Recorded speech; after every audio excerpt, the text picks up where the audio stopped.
তোমার কি মনে হয় আমি চোর? না না দিদি, আমি তোমাকে চোর বলছি না, আমি শুধু বলছি তুমি ওকে কেন টাকাটা ফেরত দাওনি। না না দিদি, আমি টাকা দিয়েছিলাম। তোমার মেয়ে মনে হয় রাস্তায় কত হারিয়ে ফেলেছে।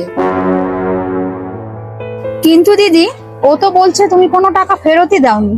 আমি সত্যি বলছি দিদি, আমি টাকাটা দিয়েছিলাম। ছোট মানুষ তো, ও নিশ্চয়ই রাস্তায় কত হারিয়ে ফেলেছে। এবার যে আমি কি বলি। ঠিক আছে, যাও এখন। চল, তোকে দোকানে পাঠানোটাই আমার ভুল হয়ে গেছে, পুরো টাকাটাই জলে চলে গেল। এই রূপঙ্কর, এই নে, তালের দোকানে যা, গিয়ে তালের বস্তাটা নিয়ে আয়। আরে, টাকা রেখেছিলাম, টাকাই তো পাচ্ছে, টাকা কোথায়? দেখলে তো দিদি, তুমি বাচ্চাটার সাথে যেমন বেইমানি করলে, তার ফল তুমি সাথে সাথেই পেয়ে গেলে। আমি তোমাকে দিদি তখনই বলছিলাম যে বেইমানি করাটা উচিত না। কিন্তু টাকাটা যে কোথায় পড়লো মনেও করতে পারছি না। এখনো দিদি সময় আছে, যাও গিয়ে দিদিটার টাকাটা ফেরত দিয়ে আসো। কি বলছিস তুই? আমার কি টাকাটা ফেরত দিতে যাওয়া উচিত হবে? হ্যাঁ দিদি, তুমি এক্ষুনি যাও, না হলে এরপরে আরো বড় ক্ষতি হতে পারে।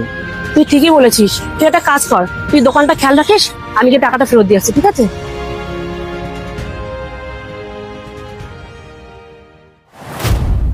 দিদি, আমি তখন ঠিক কথাই বলেছিলাম। ঠিক বলেছিলে মানে? আমি তখন বলেছিলাম না, তোমার মেয়ে হয়তো রাস্তায় কোথাও টাকাটা হারিয়ে ফেলেছে। আমি ঠিকই বলেছিলাম, টাকাটা আমার দোকানের বাইরেই পড়েছিল। এ নাও টাকাটা। আচ্ছা ঠিক আছে।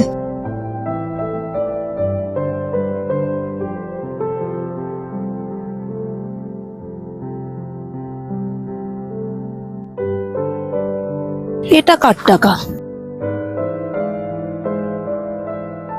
আর এখানে তো 1500 টাকাই রয়েছে, তার মানে এটা আমারই টাকা, আর বাড়ির সামনেই পড়েছিল। যাই হোক, টাকাটা তো পেলাম। এর জন্যই লোকে বলে, লোকের টাকা বাড়তে নেই, তাহলে নিজের টাকাটা হারিয়ে যায়। ওর টাকাটা দিয়ে দিয়েছি বলে আমি আমার টাকাটাও পেয়ে গেলাম।